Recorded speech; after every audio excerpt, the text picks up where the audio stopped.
Hi everyone, and welcome to today's Balance Talk, which is all about how to boost your self-esteem and self-confidence. Really nice to see you all again today on this slightly, I don't know if it is with you, but slightly dreary June day. My name is Julia Payne. I'm director of the Hub. Most of you, I think, probably joining us today will know a little bit about the Hub, but just in brief, we're a social enterprise. We work exclusively in the arts. And we do two things really. We're there to kind of help people develop new practice and new thinking in the arts. And we in particular have a special focus on supporting people to identify what good growth looks like for them, whether that's in a kind of individual context or organizational context. And we have within that a sort of special love, if you like, for freelancers, people like us who are running their own businesses, artists who are making their own way, and people who kind of choose to reject the conventional way of doing things and strike a slightly more independent a route through the world. So that's a little bit about the Hub. I'll tell you a little bit more about balance in a minute. But first of all, I wanted to introduce my fellow conversationalist. I don't know if I've ever been called a conversationalist before, but Andy, you are one of those as well today. So welcome. I wonder if you could just introduce yourself and tell us a little bit about Mind Apples. Yes, indeed. The interlocutor, as posher people than me would say. Now, it's great to be with you and some familiar faces and some new people. Balance number 11. Who would have thought it? I hope you're all feeling balanced by now. If not, we'll keep going. We'll see if we can balance you. Mind Apples we're a charity and a social enterprise that encourages and supports people to take better care of their minds. So we're interested in raising the general level of public debate and knowledge and understanding of the mind, get us all talking about our mental health and our well-being, and figuring out what we can do collectively and individually to look after our minds and to get the life and the work that we want. So a lot of our work is spent doing support for organisations. So we're still very keen to work with organisations to help improve the cultures around wellbeing and mental health. But we also have been doing a lot of work in schools and universities, and we've got various programs going on with that. And we have an app, which if you want more of me talking about the minds, then check out the Mind Apples app on Android and iPhone. You can get what people have described as having Andy in your pocket, if that's not a terrifying image for you to put you off it. It worked for Julia. So if you would like an Andy in your pocket, then we have provided one for you. Looking forward to this. I'm feeling like, self-esteem. Am I good enough to talk about this? Let's find out. So let's get into it. Absolutely. Yeah, thank you. Yeah, as Andy said, it's Balance 11 today. I was checking back earlier on, and the first Balance talk that we did, Andy, was back on the 17th of June. So it's almost our 1 year anniversary, and we've done 11 of those and a few other things along the way. But so if you are new to Balance, and I know there are some people that are new, you can check all of the previous talks out on our YouTube channel, and I'll put a link to that in the chat in a second. And obviously you can also get the best bits. Andy and I have been sort of rifling through the best bits of these talks and other things that we've found useful, and compiled those into our Balance Toolkit, which we launched last month as well. So I'll put the link to that in as well. I should say just a little bit about the history, just very quickly, in that last year. So I mentioned Andrew earlier from the Creative Industries Federation. The Creative Industries Federation have been a fantastic partner with us on the whole of the Balance programme, and it's been brilliant to work with them and get to know them a bit better over the last year. And I feel on this kind of anniversary, we should also say a little thank you to Colchester Borough Council, who back in 2019 gave me a tiny little bit of money to do what were then going to be 4 local workshops on mental health, which kind of mushroomed, oak treed, whatever verb you want to put into this Balance programme that we've been running for the last year. So today's talk, You've Got This, How to Boost Your Confidence and Self-Esteem. It felt to us really timely to be doing a conversation, or to be holding a conversation about confidence, self-esteem, because it's a really big moment for lots of us in the creative sector at the moment. To me, it feels like it's kind of, when you go on holiday and you come back a week or 2 weeks afterwards and you've kind of forgotten your job. You can't really remember even what you do. Could you really do this every day? My God, how do you put up with it? To me, it feels like the whole sector large swathes of the sector are having that moment all at the same time. So it's a really big moment for us. Lots of people are heading back to work. Some people maybe are trying to get back into work and finding that perhaps harder than they were experiencing. but there's a kind of definitely an adjustment moment, and I sense from the other conversations that I've been having that it's not the easiest time for a lot of us.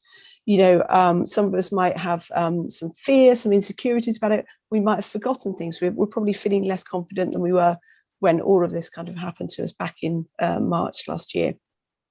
And of course, the truth is that happens to all of us. Everyone in the world will have moments of confidence, where they're lacking confidence, feeling like they're not good enough, that sort of thing. But for us, for people in the creative sector who have to be, their own cheerleaders, we have to cheerlead ourselves so often and solve our own problems. These moments can be really, really problematic, especially if at a time like this, where things are coming at us kind of thick and fast. And, the more you experience that, the more likely it is that kind of dent to your self-esteem, those kind of ongoing dents, are going to have a kind of lasting impact and maybe kind of tip you over into some kind of mental health concern or fear. So it felt like a really good moment. Of course, the good news is that you don't have to let all of that happen to you. There are ways that you can fight back, you can boost your confidence, you can boost your self-esteem, and give yourself the equivalent of a kind of psychological high five, is how I was thinking about it. And that's what we're going to try and focus on today. We're going to, as usual, be very focused on looking at some practical solutions or responses to the kind of the issue that we're looking at. And I'm sure, as ever, you will be absolutely as wise on this as Andy and I can hope to be. So as we've said before, do get busy in the chat and do share your experiences and insights with each other. So Andy, to kick us off, I just wanted to ask about self-esteem and self-confidence. I think probably people kind of use those two phrases, kind of they swap them out. But I wondered if you could talk a little bit about the relationship between self-esteem and self-confidence. Yeah, it's a very interesting area, this, because it's so much research has been done over it. For like 50 years, people have been writing about this. And the thing that you will notice if you start trying to read up on it, if you look at any of the literature, is that psychologists love creating different terms for things. So there are many different terms that all are related. So you've got self-esteem, self-confidence, self-assurance, self-criticism, mastery, all kinds of different angles on it. The way that I think it's quite helpful to think of self-esteem as opposed to some of the other things is it relates a little bit to something that I was taught many years ago about the difference between guilt and shame. That guilt is feeling bad about something you've done. Shame is feeling bad about yourself because of what you did, and particularly feeling that what you've done is so bad that you will be thrown out of the tribe, that people would never accept you because you've done this terrible thing. And self-esteem relates to that you can lack confidence for speaking in public, for example, but that's very different to having low self-esteem about how you view yourself in general. And so it's that generalization that you want to keep an eye on, about when something that you think is true about a particular thing you're doing starts to become a general thing that you think is true about everything that you're doing, and everything about yourself is like this. So, I mean, one thing that I thought was quite helpful is that there's an old inventory that I dug out, 1967, Rosenberg's self-esteem scale, which captures it quite nicely, which is the questions that they'd ask are things like, you'd have to state whether you agree with statements like, at times I think I'm no good at all, or I do not have much to be proud of, or I could have more respect for myself, or I'm inclined to think that I'm a failure. And you can see just from that, what they're trying to get at is this just a generalized thing, regardless of what you're actually doing? Do you just feel kind of down about yourself, about who you are, which is a bit different to feeling that you're not good at things, that you don't have mastery or skills that you need for something. You might feel like, I don't have the confidence to go back to work, but you don't necessarily judge from that makes you a failure or a bad person. You might just think, well, that means I need to work on my confidence about going back to my job. So that's, I think, why it's quite an interesting area to discuss, particularly after the year that we've had. We've had such a long period of setbacks, of problems. After a while, it starts to feel like maybe it's just me. Maybe I'm the problem. And so I've certainly noticed that in myself, of thinking, rather than thinking we're all having a difficult time at the moment, I start thinking maybe I'm just bad at handling this and other people are great at it. And actually the problem is the call's coming from inside the house. It's like, it's me that's the problem. And so that's the thing I think that'd be good to explore a bit, is when we notice that the shift to it being personal, so there's a lot of stuff we can talk about later on about how we approach that. But that's quite a good frame, I think, for getting our heads around what we want to talk about today, I think. Yeah, and I think it's, it's almost like it's, self-confidence is about your ability to tackle something, or and self-esteem is more about the kind of the value that you put on yourself. It's partly because of how capable you feel, but it's almost like kind of one is about ability and one is about value or worth, or that sort of feels like an interesting distinction for me. I guess when we're thinking of it, is how it's related to identity, your sense of yourself, rather than the world around you. So it's not about how you feel about the world, it's about how you feel about yourself and who you are. So one question to think about that we can explore a bit as we go through this is, what are the things that you've attached your identity to? What are the things that you've decided define you? Which means if you fail at those, it reflects on you being a failure. Whereas other things you might fail at and you think, oh, it doesn't matter, it's not really me, it's just a thing that's happening. And so it's that distinction point of, what have you internalized and made, this is me, this thing is me, other things are not, but this bit, I really need this to work.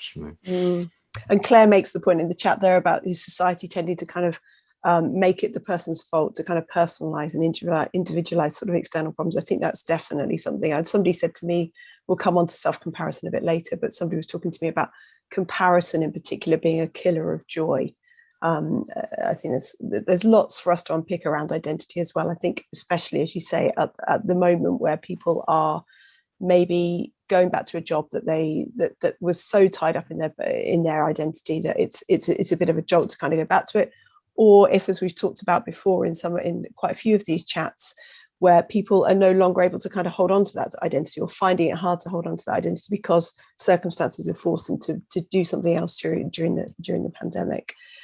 I just wanted to ask, I know this is such a tricky question, but in terms of low self-esteem, I mean, are there things that we can look at that are kind of causes of it? Are there common things that people find in terms of what causes self-esteem, or is it just down to some people are just a little bit more sensitive than others?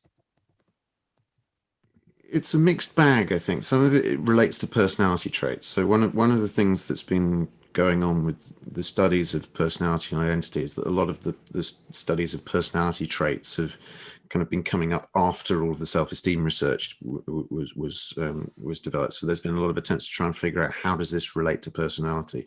But it does seem to be quite stable, like personality. So people's self-esteem levels don't fluctuate hugely day to day. What seems to have influenced it is the things that would influence your overall personality. So partly it's your natural sensitivity to things, how much you find yourself being nervous, worried about things, that sort of sensitive personality trait, but also childhood experiences, the kind of messages that you get when you're younger, and big significant life events. So, I mean, it may well be that many of the things that have happened to us over the last year would qualify as the sort of things that might have a lasting impact on how we feel about ourselves, because it's those kinds of things. So it's, big events like bereavements and divorce and these kinds of things can affect us, but it tends to be the big ticket items. It's not so much the day-to-day things. So it fits though into a lot of the discussions, I think, about resilience and about happiness, where you can shift things if you do small incremental changes over time. So we can talk a bit about that later on, about the ways to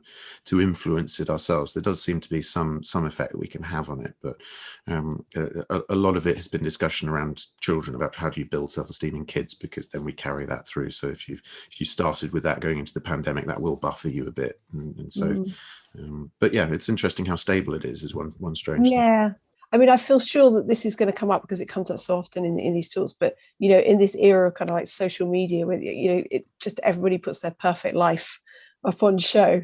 I'm sure that there must be. I mean, I'm sure there will be lots of research being done about the impact that social media has on self-esteem. But I would be so surprised if we didn't end up talking a little bit about that, and about because it's kind of just ramped up our ability to compare ourselves, not just with people in our immediate circles, but the kind of rose tinted kind of nicely polished lives of celebrities and people who have seemingly got it all, the thing that we're all supposed to strive for. So I'm sure that will come up. I think that one of the things about self-esteem, thinking about self-esteem is that it can manifest itself in so many ways. So it's really interesting that this, it's kind of, there's this one thing that's got, a label around it, kind of self-esteem or the lack of self-esteem, but it's like whack-a-mole. There are like so many ways in which self-esteem can kind of pop up in your life. And I know for me, it's mainly about this kind of naggy little inner critic that kind of sits on my shoulder and kind of just kind of barks at me quite a lot. And so I wanted to just sort of introduce that really and talk a little bit about that, because the kind of the perpetual kind of negative self-talk that you can, or that certainly I can hear, and I suspect other people may sort of relate to this as well, kind of chipping away at you, can just be, it's just incessant sometimes. And I know that it's great to have a kind of someone who kind of, it's like your coach or somebody who's kind of keeping you on track, making sure that you're eating healthily, making sure you're doing the things you should do.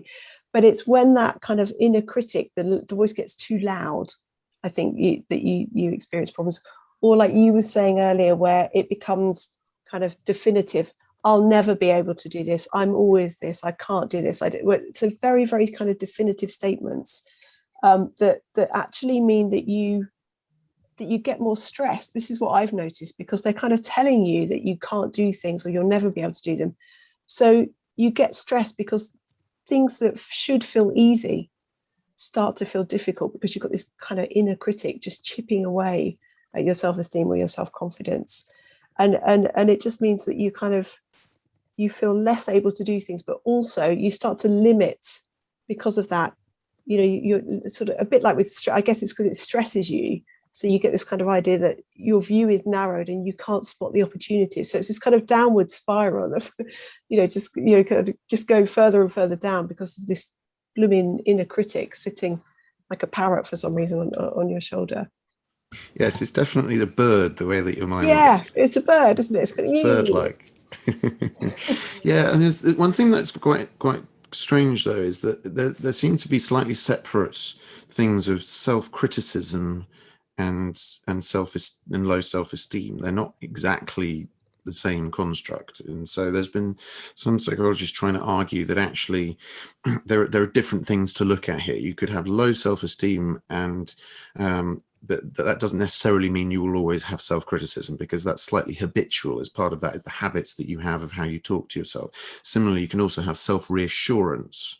So you could have habits of reassuring yourself, reminding yourself that you are good enough, that you can do things. And those seem to be slightly distinct from your set point of where you feel you're at already.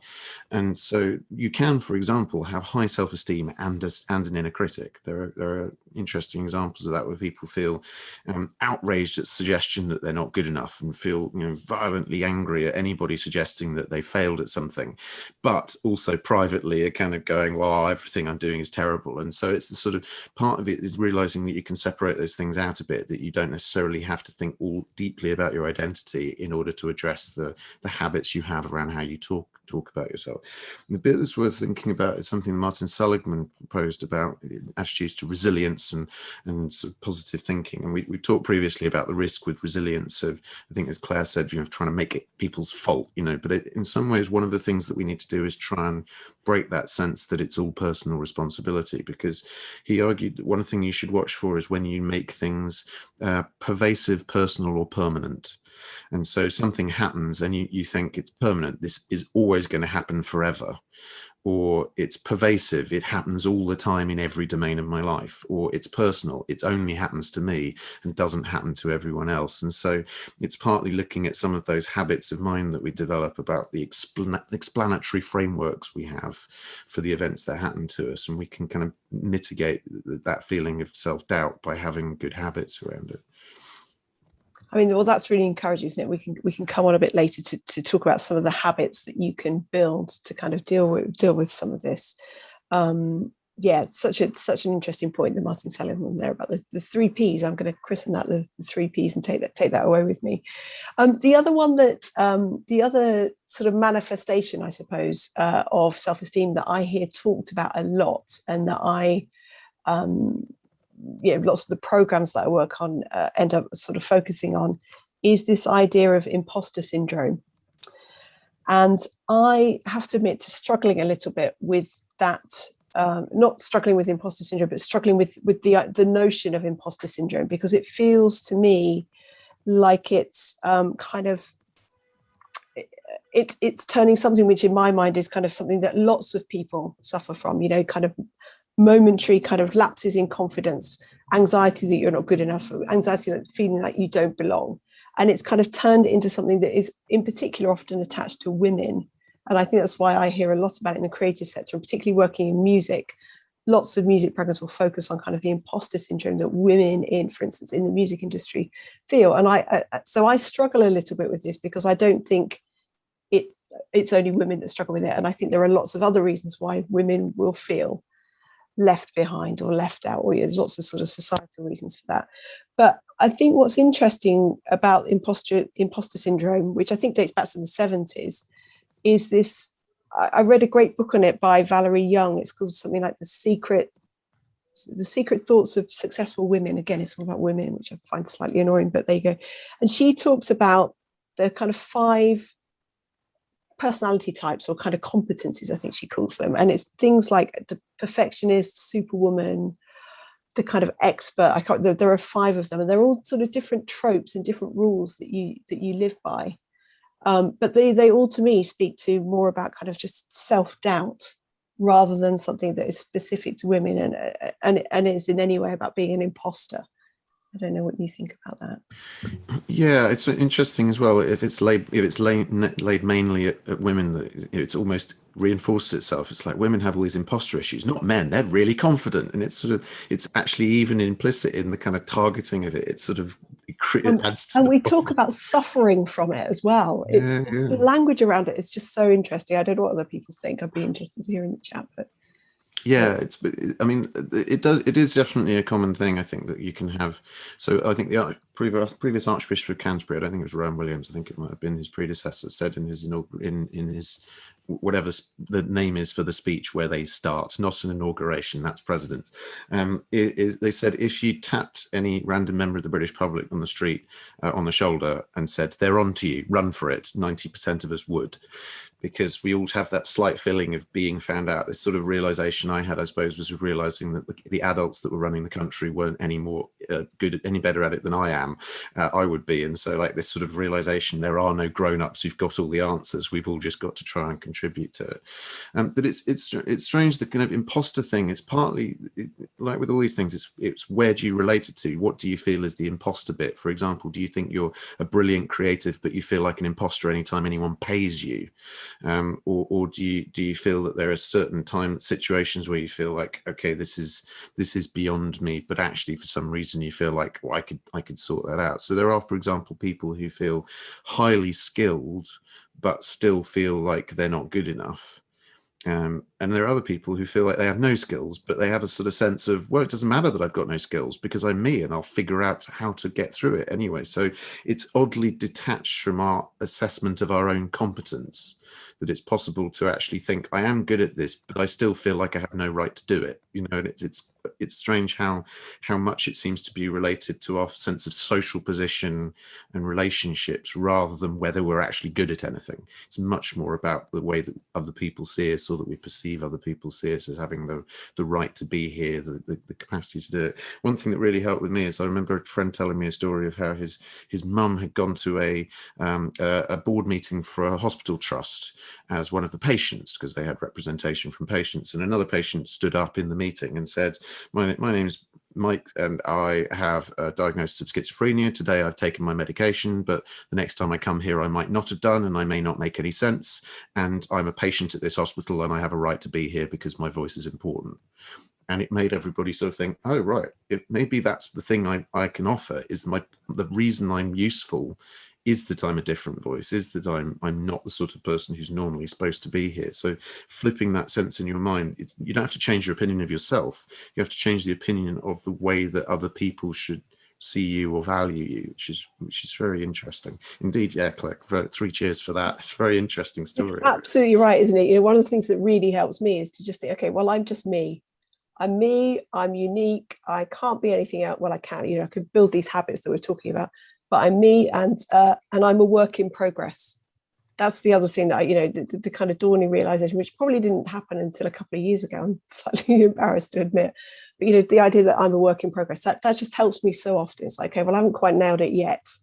It's the idea of yet being a really, really powerful word as well. Yeah, and you can still make a useful contribution without having to figure it all out perfectly, which other people might think, I can't say anything until I've researched this for 50 years. But I mean, you can say what you like about Donald Trump and Boris Johnson, and I have said a great deal about them, but they do wonders for people's self-esteem, because you just look at it and go, I'm as good as the Prime Minister, or perhaps better, I'm as good as the President at this, so why don't I deserve to be in this board meeting? Or I'm nothing like either of them. Hooray! Well, for indeed, that. it's like that bag that you sometimes see sold, which Lord give me the confidence of an average white man. Yeah, absolutely. I was reading about imposter syndrome the other day, and I'm gonna put this out to the chat. This isn't, this is just a bit of fun. Anyone got any ideas? If you were to Google imposter syndrome, any idea how many results you'd get back? Nobody cheat by Googling. Anybody? Andy, want to advance an idea on a thought on how many hits you'd get if you Googled imposter syndrome? Any idea? It's more than 5 million.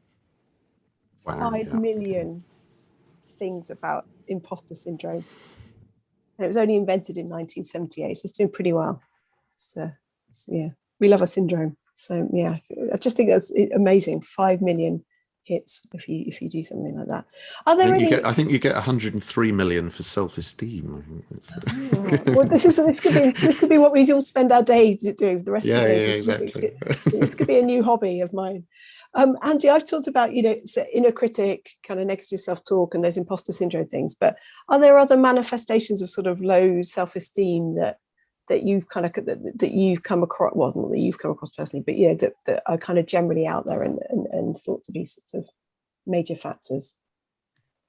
I think the comparison point is quite common, I think, and it's something that's talked about a lot in relation to kids and social media, about how you compare yourself to other people. But I think it predates social media. I think social media, like all communications, it speeds it up and makes it more visible. But the idea of looking around your classmates and seeing, thinking they've all got everything sorted and I haven't, it predates the existence of Instagram. But I think, as people have said in the chat, I think a lot of the time that there's also a kind of feedback loop that can come in of feeling that you need to be seen doing well in order to feel that you're doing well. And so that's the bit that there's a lot of research going into at the moment about the effects of that, of essentially linking your identity to how people see you on social media or your social status generally, because the more people link their identities to precarious things, fragile things, the more likelihood there is that it can be not. So if your identity is completely bound up with being a financial success, then you'll be much more affected by having no money. Whereas if your identity isn't connected to that, then of course you might be able to ride it out a bit better. So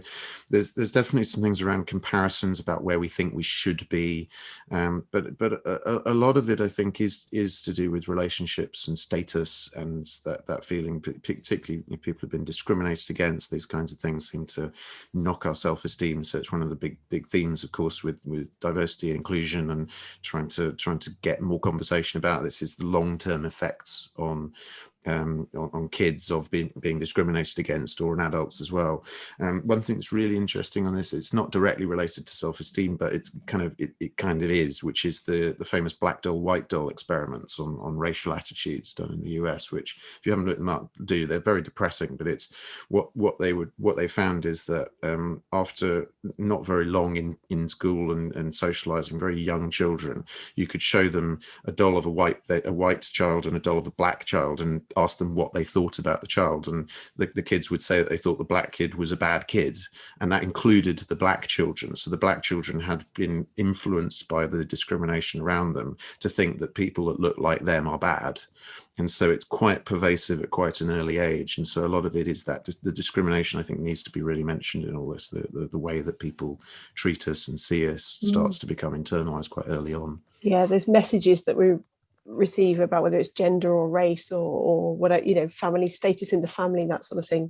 They stay with us and play a part. Yeah, I mean, I'm going to open this up. I'd love to hear from other people about if you suffered with self-esteem, if you've experienced it in the past, if you're going through it now, how it shows up in your life. It'd be great to get some of that going in the chat so we can just talk about some of those things.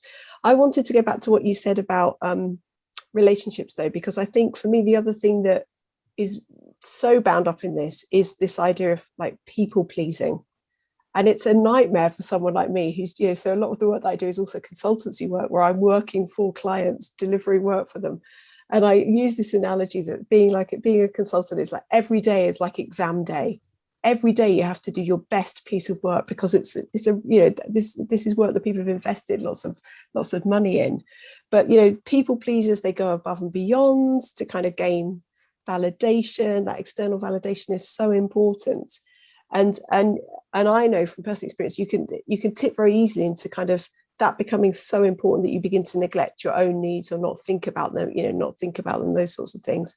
Say yes when you're kind of common sense tells you that you should say no. So that's one that I find really hard to deal with and one that I have to kind of keep an eye on a lot. But I don't know if there are other people in today's session have got things that they struggle with as well.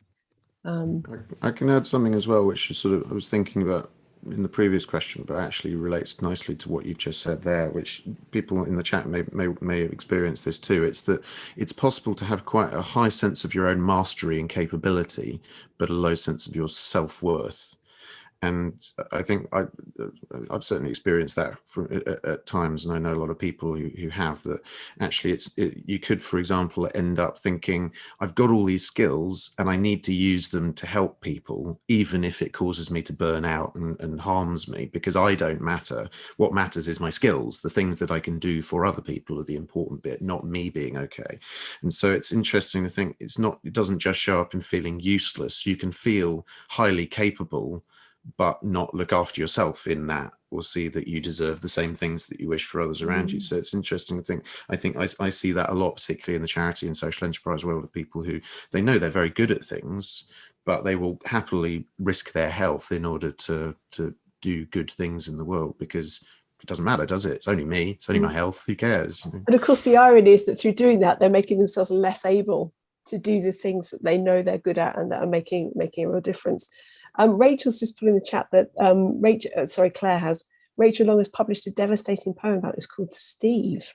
So I think we need to look that up. I'm going to hold on to Steve, and later on I'm going to tell you about Brenda, because I have a Brenda that I want to tell you about. But Marissa here saying, I've always suffered with it. I find the biggest impact is not being able to grow my business, to push it out further into the world, and feeling like there are already too many voices out there. I think that's a really interesting one. And I would add with that from my background working in social enterprise and going to the School for Social Entrepreneurs and actually also talking with artists and creative people as well, I think the same phenomenon is that it often shows up in when we're asking for money, of how much you charge. Do you feel like you can charge a lot for your services, or do you think, well, I should only charge the bare minimum that people could possibly justify paying me? And so quite often, I mean, I've known artists, really top level dancers, for example, who live on very little money because they think that, well, I can't really charge much, it's only dance, but of course it's not because they doubt their abilities. It's just there's something that pops up when you do business, when you turn it into a job and you ask for money, the gremlins come in and you think, oh right, it's, this is something I do for love, it's not something I do for cash. So I think that's a really interesting one, personally. And there's something there about the difference between what it costs you and what the value that it has to someone else, because that pricing thing is to do with how much other people value it, not how much you value it. And I think that can be a useful kind of mindset. Certainly when we're thinking about approaching someone to sponsor something, it's not about how much the event is going to cost. You'll probably know this as well, Andy, but it's about the value to the person, that the marketing value, the value that they will, financial value they'll put on having that relationship. So cost versus value is, I think, a really important one. And I think what Marissa was saying there is, it talks to that thing I was saying about earlier, where if you have low self-esteem, it's really limiting, because it makes you think that you're not as good at things as you are, and so then of course you devalue them, and it's sort of a negative kind of circle that you get bound up in. It's just so tricky. Yeah, definitely.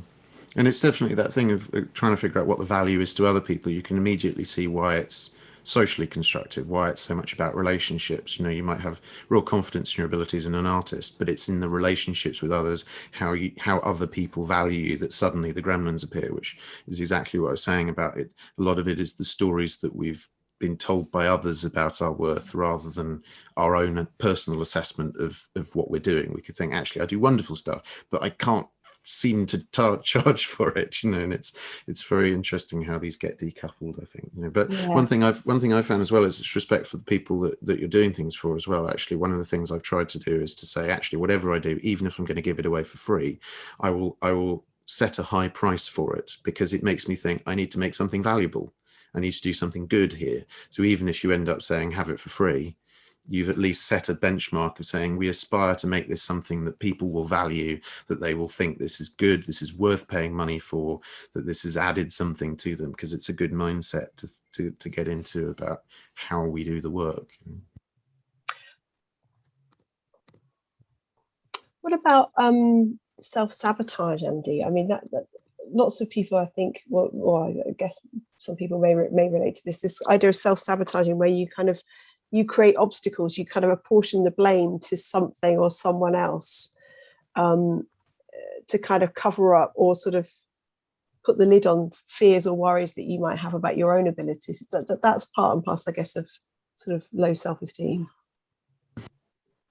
Yeah, I think so. I mean, things like self-sabotage, they fit more into the kind of therapeutic world and psychodynamic approaches, because they're quite hard to study. It's quite hard to set up experiments where people will self-sabotage. So a lot of it tends to be more just the correlations you see between people experiencing low self-esteem and struggling with various things that they're trying to do, so it's quite hard to bring a causal link to it, but it is definitely something that I think a lot of us relate to and observe in ourselves, and comes up in very odd ways. But I think there's different ways that it can happen. One is that you don't go for the opportunities in the first place because you sort of feel, well, I couldn't do that, and so quite often it doesn't even show up in sabotaging the thing that you're trying to do. It shows up in never starting, not doing it in the first place. So a lot of things go unnoticed, is like the self-sabotage of people just thinking, well, that's not for me. How many people have not gone into the creative industries because they just thought, well, I'm not a creative person, but actually they were, and they just perceived that they couldn't go for it. But then there's the other thing of sort of pushing yourself, doing something that you think is ambitious, and then finding that there's something that you keep making mistakes, or odd unconscious things seem to creep in and you mess it up or do something wrong. And the number of things that I've found that I've done and that other people I've known have done, which sabotage and undercut what I'm doing, which seem like mistakes, but there seems to be a pattern to it, that it's when I feel like I'm doing something I don't think I should be doing, suddenly I seem to make mistakes or send emails to the wrong people, or, all this stuff seems to creep in. So whilst I can't point to a sort of scientific precision of it, I think it's a common thing that people often talk about, of feeling like I'm my own worst enemy at this point. It's that old phrase. Yeah. I can see there's lots and lots in the chat about how, the arts are essential, not voluntary, and particularly if you look at the last year, just look at in their hundreds of thousands, if not millions, people have turned to the arts and the creative sector. And it's something that I think we should probably come back to at the end, along with something around pay. I think that ties into this idea of being a bit more assertive, and maybe we can revisit that idea of how to become a bit more assertive later on in the conversation. I just wanted to kind of pivot us though a little bit. We've talked a lot there about all the things that we struggle with in terms of self-esteem, but it feels like it would be useful to I suppose just talk about, is there a sort of longer term mental health impact on this, or is it just a bit of a pain that we feel this? Is there a kind of longer term consequence or worry around this? Yeah, one of the main reasons it's been studied so much is it's linked to depression. So that's the thing that you will often find correlates with low self-esteem. But it's that's also tied up with self-criticism as well. So it's particularly that kind of looping effect of habits of where you're criticizing yourself, but also a kind of quite sensitive to setbacks and have a kind of low assessment of your own value.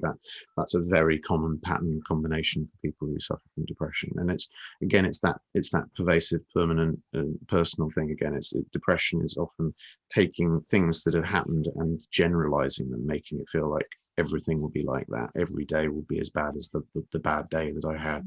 Everything will go as badly as this thing that went badly. And so a lot of the discussion around self-esteem research has been how to boost people's self-esteem in order to reduce depression, but also research into how to help people develop habits so that their self-esteem issues don't turn into depression, because it's not inevitable that you end up depressed because you've got low self-esteem. It can be something you can mitigate against. But the other bit that I think is less talked about is the effect on stress, because obviously if it's related to also underrating your own capabilities to do things, it can lead to anxiety, to stress in situations where actually you could do it, but you doubt that you can. But that's often more related to mastery, to feeling self-confidence, feeling that you've got abilities to bring to bear on it. So it's the bad combination would be if you feel like you don't matter, but also you don't have anything useful that you can offer.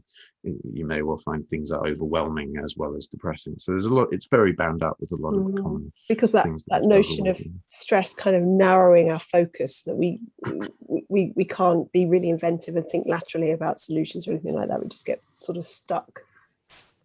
Yeah, well, of course, it's a reinforcing problem, because your mind, when you're depressed or stressed, is not the mind that you would like to have. So it gives you more reasons to feel that you can doubt yourself. So it can become a looping effect of, actually, I mean, of course, you're struggling to do this. You're depressed, so it's not surprising. It doesn't mean that you're a failure for not being able to do it. It means you're ill. So quite often, part of the rhetoric around mental ill health has made people feel like they're to blame for being ill, and that just adds to that feeling of, oh, it's my fault. This is a problem of me. And so a lot of this is why I think it's quite helpful for people sometimes to have a diagnosis and to point to it as an illness. There's lots of arguments about that. Some people find diagnoses very constraining and unpleasant and medicalizing their experiences, but other people find them actually a route to feeling better about themselves, because they think, it's not me, it's my depression.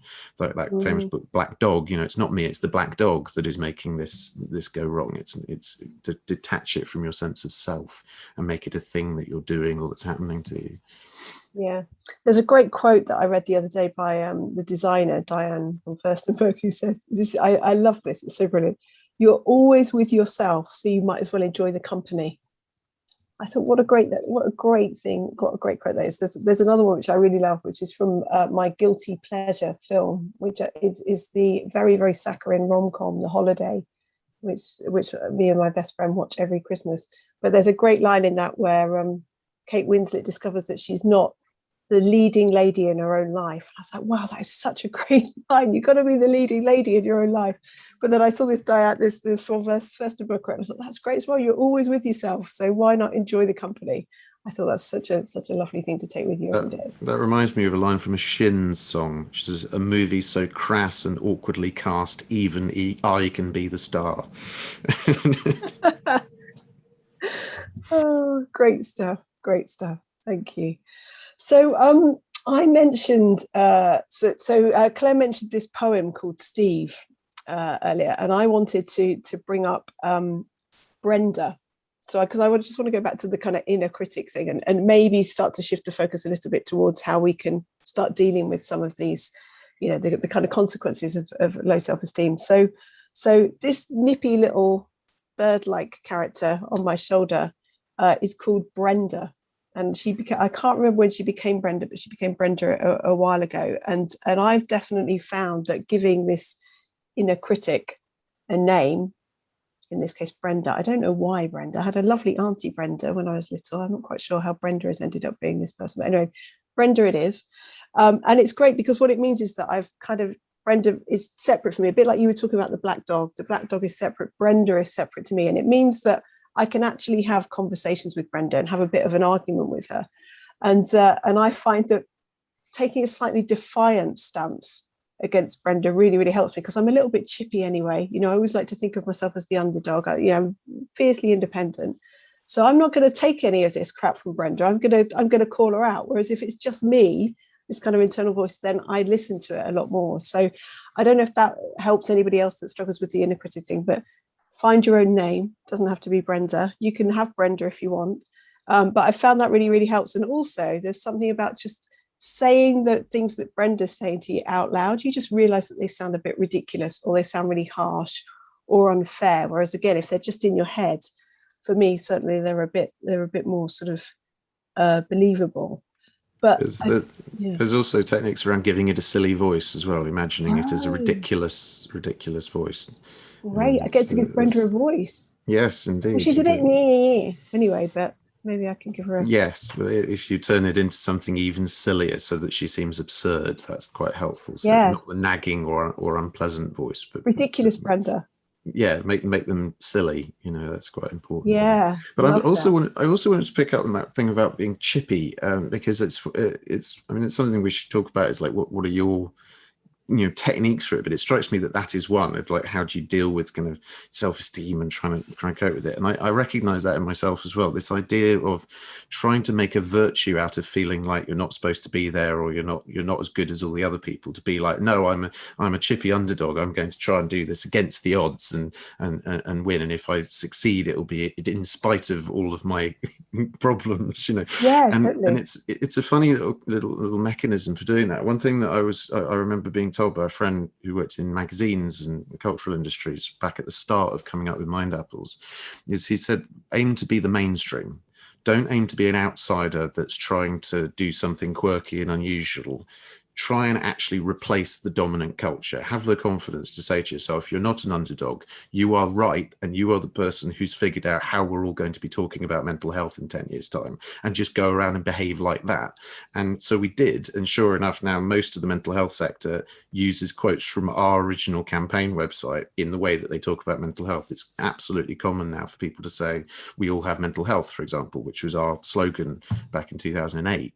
So it's there's an interesting thing about the defense mechanisms and whether they work in some context, then limit us to take the next step, and we need to pick them apart and ask what's the next bit. So what did you recognize that in yourself? What are your strategies that you figured out, and which ones work in what situation? Well, I mean, the thing about I definitely think this idea of being unique is so important for me. I'm kind of I'm a bit obtuse about it. I'm like defiantly kind of, we have this saying that if anybody else could do this piece of work, then it's probably not the right piece of work for us.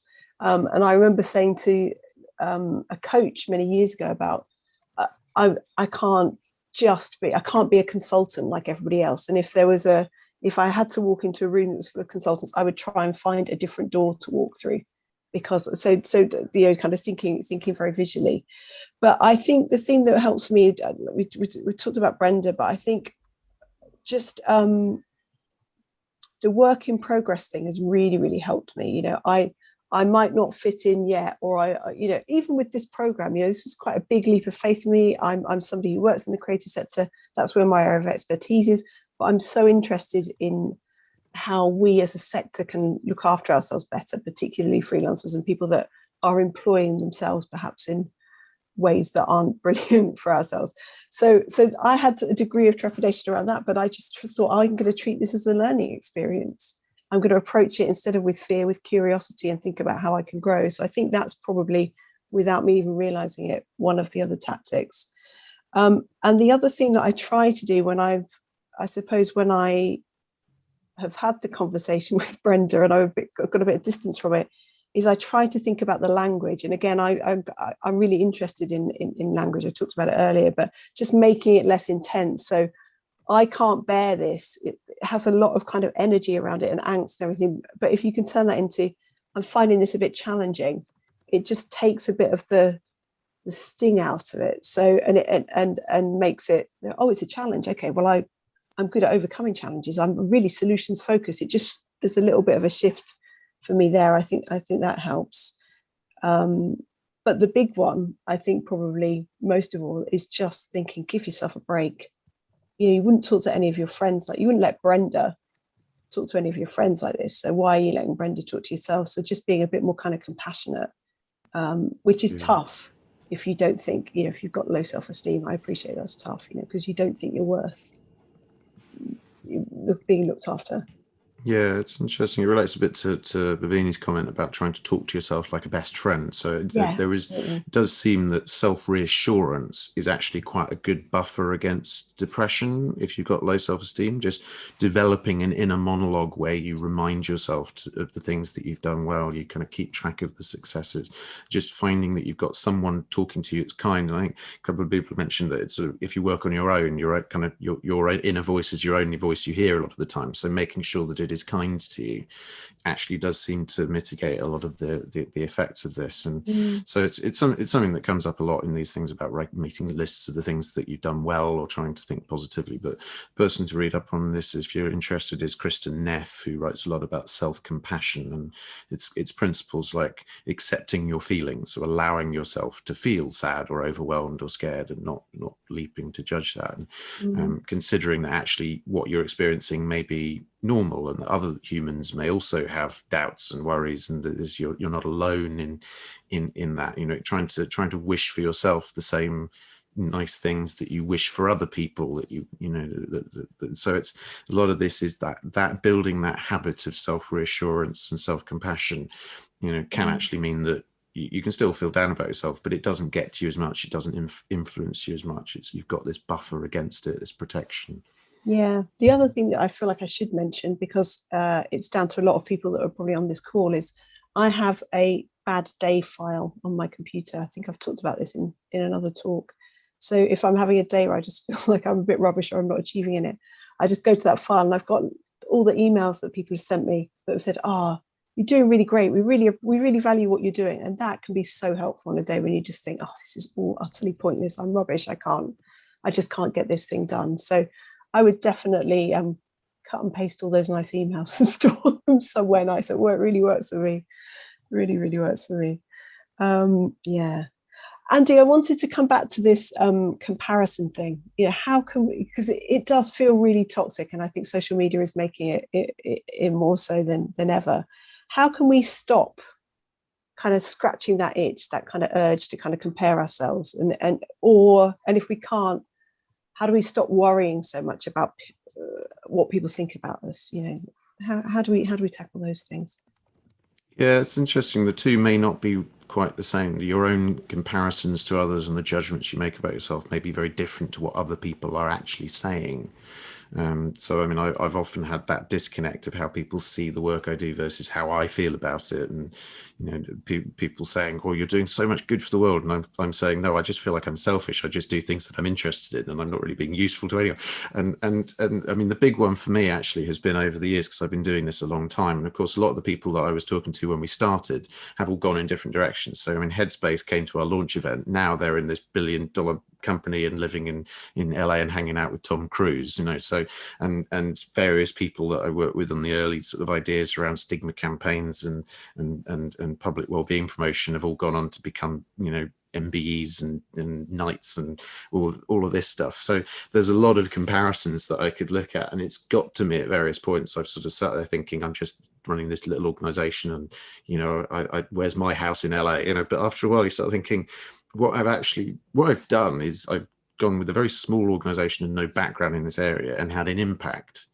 And so I try and reorientate my sense of self-worth to be about actually some of the other things that people keep pointing out about it. Like, actually, you've kept the business going through a recession, austerity, the pandemic, like the trying to listen more actually to the things that people are saying and trying to accept that as a gift and listen, take it seriously and show respect to the people who are telling me about the things I've done well, and not just dismiss them, because I think it's almost kind of rude to keep dismissing them, and so some of it I think is trying to notice. Thank you, Claire. Yeah, exactly. I appreciate that. Trying to honor the people who say nice things to me rather than going, no, I'm rubbish, because it's kind of rude to say that. I just take the praise. It's nice, And so some of it's that getting better at taking praise, getting better at listening to it, getting better at hearing it, because otherwise you get a really distorted sense of what people are saying about you.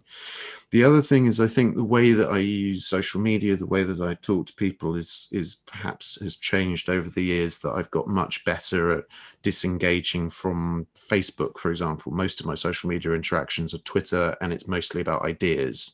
it's not very much about what is going on in other people's lives. I don't really keep track of like who else has had kids, who's just got this huge nice house. You know, I've got a friend who posts a lot of stuff on social media of glamorous photos, sometimes hiring private photographers of him and his wife walking along the beach in beautiful surroundings. And I just like, just don't look at that. It's fine. You know, just have a chat, and it's fine. You don't need to look at the social media bit. Just talk to the person because he's still your friend. You know, it's all right.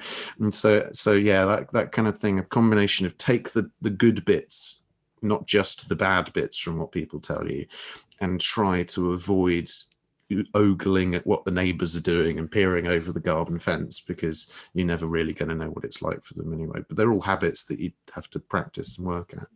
Yeah, I think there's something about this holding on to what's important to you, isn't it, as well? Like the thought of like hiring a professional photographer to watch me walking down the beach just makes me want to vomit a little bit. So like, oh my God, I'd hate to be that, you know. So I suppose it's just being really clear about what's important to you, and taking a bit of time to just stop and think about that. You know, it's and I think particularly at a time like now where we the opportunity to kind of reset things perhaps on a slightly more permanent basis. You know, we've all lived in this particular way over the last year.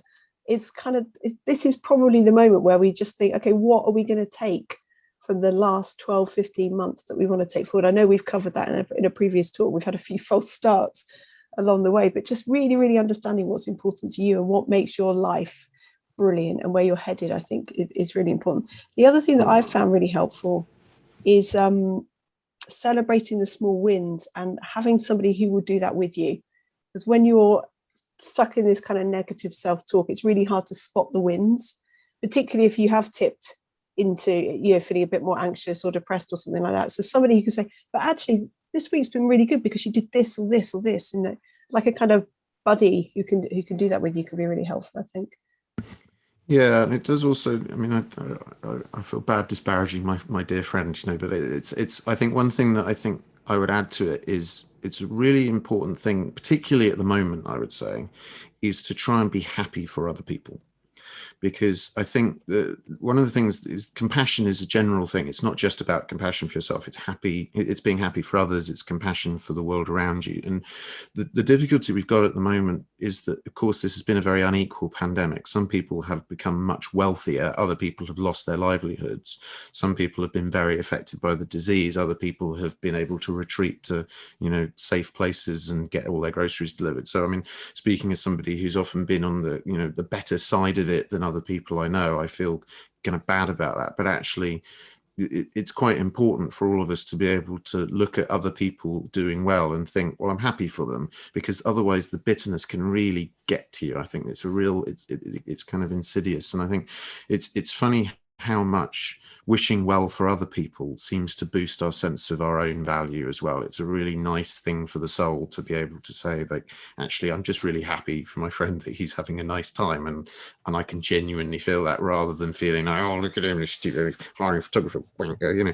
And it's just because it's such a small-minded state to feel, and it just makes you feel bad about yourself. Oh, I'm feeling bad about my friend, and oh, you know, I'm feeling annoyed with people again. And it means if you're really genuinely a compassionate and nice person, it means that when people really wrong you and do actually deserve your wrath, you can have proper righteous indignation about it and really lean into it, which is also very rewarding, I find. Yeah, and sort of, I suppose, going along with that, the idea of being pleased for your friends and things like that is also just linked to what I would say about, you know, just kind of taking note about things that you feel grateful for yourself in your own life. We've talked in other talks about the value of, you know, keeping a gratitude journal, that sort of thing, but I think that can also help in sort of situations like this, because you can spot, you can easily kind of miss the things that is important that you kind of take note of. So yeah, I'm conscious of time, and I do want to move us on to just talk a little bit about being assertive, because it feels like that's really important in light of what was going on in the chat about not talking about pay. It's not just about pay, but I think looking into how we can improve our assertiveness might help some of us on the call sort of, you know, kind of tackle that issue around demanding what we're worth, or finding a way of asking for it. So what are the steps that we can take to kind of build our assertiveness, do you think? Yeah, I mean, it's probably too big a topic to go into in a lot of detail in a quick summary. Probably But another I think, talk, isn't it? yeah, indeed. But it's interesting. It's not a problem for some people. It doesn't just relate to self-esteem. Some of it's about the trait of agreeableness. So how much you want harmony in relationships. So sometimes the reason that we don't want to push for things is because we want not to upset people. We want everyone to get along. So it's coming from a very different place. Whereas other times this lack of assertiveness is not coming from wanting good relationships, but coming from a feeling like I don't deserve good things. So it's worth trying to notice which of them is causing you to just go along with things. Sometimes it isn't a sign that you dislike yourself. It might be a sign that you're genuinely putting other people first. And the question is more, how do you make sure that you ask for what you need? I think one thing that's really, really helped me is just trying to cultivate a sense that I have a right to normality, that I like things. So feeling when I've been very down or depressed, feeling like, it's a struggle to even just do laundry or something, to be able to sort of say to myself, well, actually, I have the right to not feel overwhelmed by simple tasks like laundry. I want a life that is better for myself than feeling miserable at the prospect of doing the washing up because I feel so powerless. I aspire to better for myself. So just trying to think about it in those terms of not simply just thinking, how do I say no to people or how do I push back, but actually thinking, what do you deserve? What do you want for your life, for yourself, for the people that you care about, for your friends who wish you well? You can extend it a bit as well. And that is then a driver to say, actually, although it is uncomfortable for me to say no to this, I'm going to have to, because it's kind of part of what I ask for myself, that I have the right to this. So I'm a big believer in that sense of trying to figure out what do you have a right to, what are your entitlements, what do you feel is yours, and getting better at that. But also part of it's just habit of get better at doing it. So watching other people, how they do it, and figuring out how to say no to people in a way that doesn't annoy everyone or feel aggressive. There are techniques just in the interpersonal way to be assertive in a safe and helpful way, right? Yeah, it's about that communication and language. I know I sound a bit like a broken record, but the language is really important, isn't it? Years ago, someone I knew, I realized that what they did was they would say, the thing about so and so is this, and they would make it a statement of fact, whereas I would say, oh well, I think this, and make it a kind of an opinion. And I always thought that was sort of tied into sort of the fact that they felt much more assertive than I did. But just going back to that language thing, I did a course a few years ago on assertiveness, and they focused a lot on language and things like that. So and communication techniques, and it's things like getting better at saying, and this is practice, this is a habit, and I think I had to practice saying, I want, I need, I can't do this because I need to do this, and just getting better at that and realizing that it's okay to say it. And then the other thing that politicians do this all the time, like just be a broken record. I hear you, but I need to do this, or I hear you, but I can't take on this extra work, or I hear you, but it's like the repetition of the position that you want to take, just restating that, almost like it doesn't matter what they're saying, your answer is going to include that statement, that kind of positive statement about what you need. Those were two that I found really, really useful, and just kind of having prepared that and knowing what my position was going to be going in, I found to be really, really useful. Yeah. And I think one of the things that's helped me as well with that is when I'm thinking about saying no to something, it's trying to actually stop and pause and think, if I say yes to this, what else won't I be able to do? Because then both positions feel like I'm saying no to something. So it's not like I'm just saying no. It's saying what I have to say is this worth me dropping something else on my list because I can't do everything? And then I have to actually evaluate, who should I say no to? Should I say no to this person, or say no to the person I promised to do this for last week?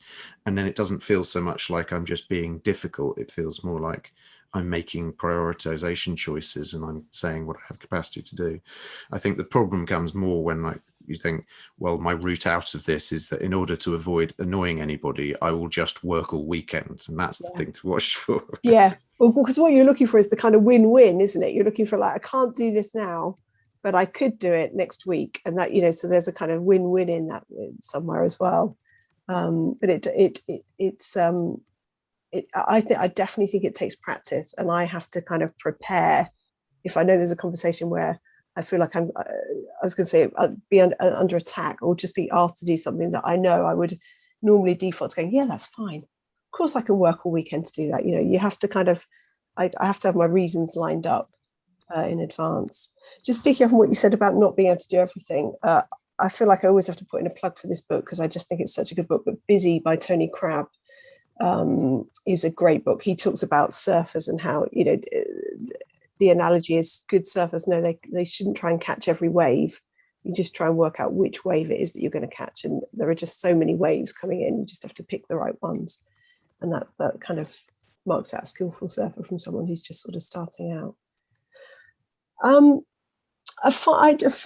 to open it up to questions in a second, but one lovely thing, I thought it would be nice to kind of round up this bit of the conversation with a sort of a psychological high five moment for us all. We've talked a lot about things that we struggle with, and so I wanted to, as the final interaction, an invitation to you all to share in the chat the thing or things that you're good at, or that you're proud of about yourself, and we'll just make a little. We'll put this back in a blog, and we can just look at how great we all feel about ourselves. But spend a moment, just take a moment to just think: what are you really proud of yourself for? What are you good at? What do you want to celebrate about yourself today? And I'm absolutely not going to let you go until everybody's done that. So just giving you a little warning to do that. But while you're thinking about that, I know it's a tough question because instinctively, I know when we do business planning training, the list of weaknesses that people can come up with is always much, much longer than the list of strengths. I'm just going to invite Andrew from Creative Industries Federation to switch his camera back on.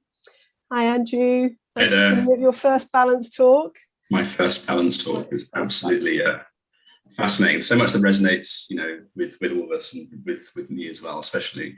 So, you know, in terms of starting a new job and identity and presentation and imposter syndrome, and just kind of, you know, thinking about when I do introduce myself to people, I always go phew at the end, like I've gotten away with it, you know? Yeah. Well, it's lovely to have you here. It's really, really nice to see you. I wondered, I've been trying to keep an eye on the chat, but I'm spectacularly bad at doing this and also sustaining a conversation with Andy. So are there any questions that have come up, or any sort of trends that you think it might be worth us sort of revisiting briefly? We've got probably 2 or 3 minutes to do that. I think in terms of imposter syndrome, you know, kind of 5 million hits. I never have guessed that. And you know, Claire Gulliver mentions that imposter syndrome feels like a bit of a blunt instrument for explaining things that are far more complex. Quite a few comments around cost, value, and self-esteem, and kind of the view of the arts in some eyes. You know, and having to kind of argue to be paid properly, and that versus self-esteem, and you know, it's not a hobby. It's kind of the arts are everywhere and hiding in plain sight. And also, you know, kind of like a lot of creatives work on their own. So that inner critic sometimes is the only voice we hear. But Claire Griffiths also says that it's hard to let go of self-criticism because she feels it keeps her on her toes and makes her do things better. Yeah. And Claire's also intrigued by the painting on the easel behind you, Julia. Oh, it's one that I did years ago, and it's what bad work looks like. That's why it looks a bit gloomy. It's kind of, you know, hunched over a computer. It's all a bit miserable and a bit jaggedy. So yeah, that's the painting. Not quite sure if it's finished. I think it is. I would pick up on that point about self-criticism keeping you on your toes. One thing that's quite interesting is that they're separate, being self-critical versus having low self-esteem, and not necessarily the same. So if you have a positive view of yourself, then it's a bit easier to say, I didn't do that very well, I need to be better at that. But it's creating that buffer where you feel like you're talking about the things you want to get better at, rather than just beating yourself up for being useless. So it's quite interesting the way that they interrelate. Yeah. There's some great things coming in here on the chat about things that people are proud about. Saying no to a piece of work. 1 year ago, I'd never have done that. Keeping my kids happy even when I feel overwhelmed. Tracy going to LIPA at the age of 52 to retrain.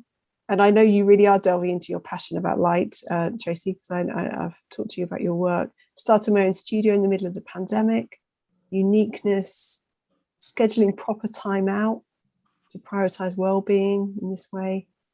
You know, you talked about being proud, Andy. I think I remember a few years ago somebody said to you, what's the thing that you're most proud about the hub? And I was like, well, the fact that we're still here 15 years on, we've survived, you know, the recession, and we're still doing good work. So it's great to see some of those things coming in the chat. It felt like a nice way to kind of round off this bit of the conversation. So we will store all those up and put them in a blog just so that you can see them and remember them.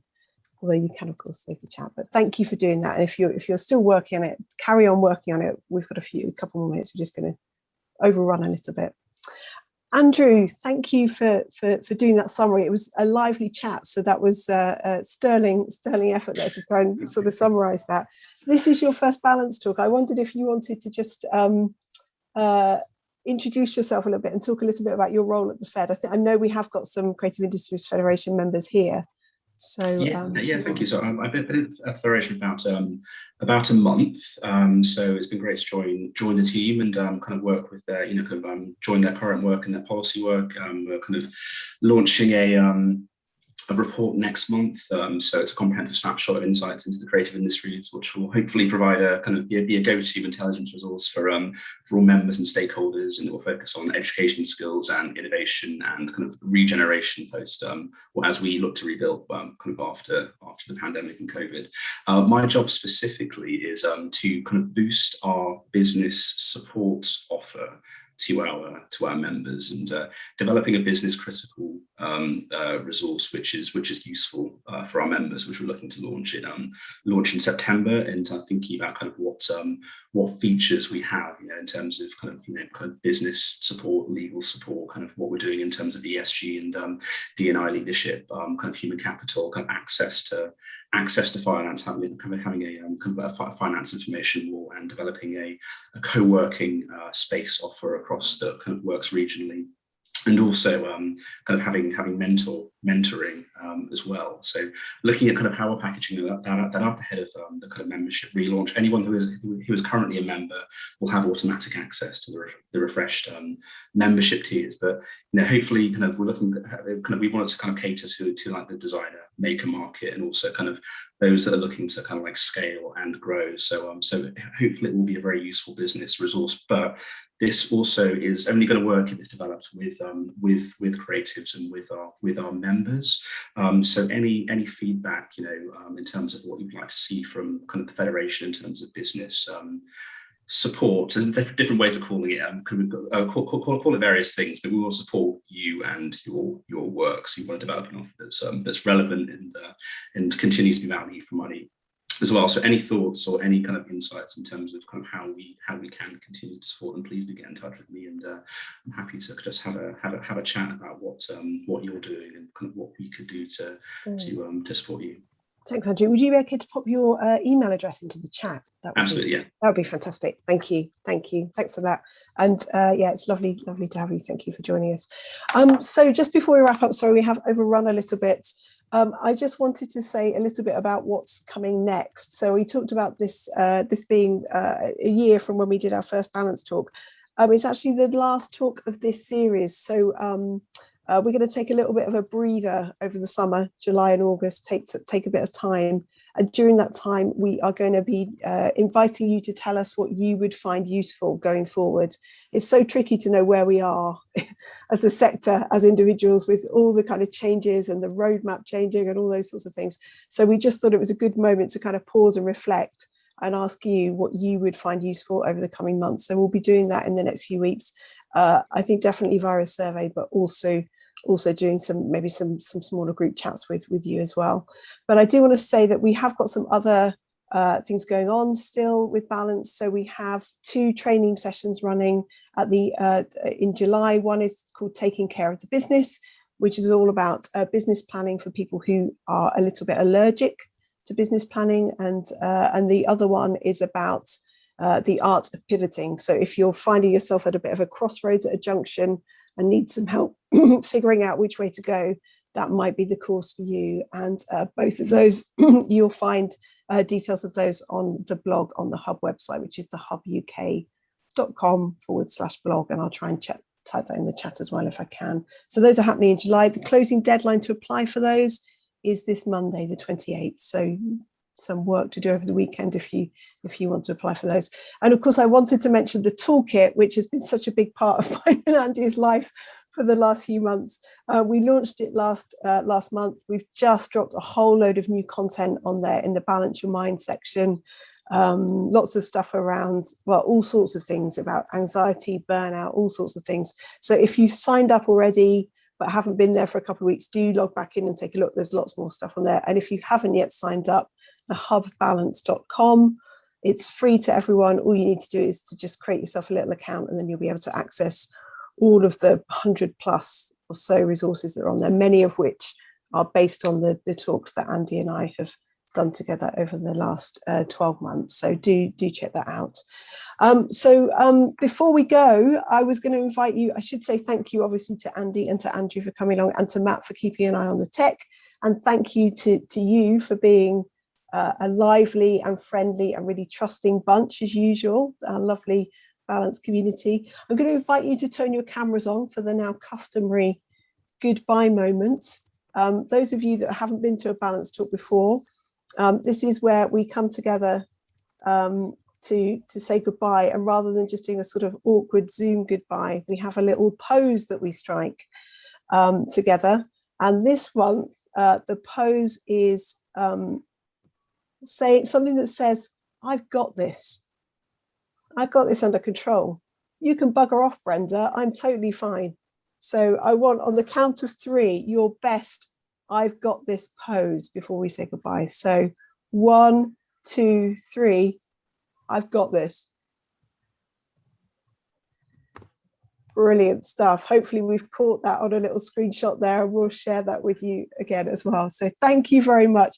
You totally have got this.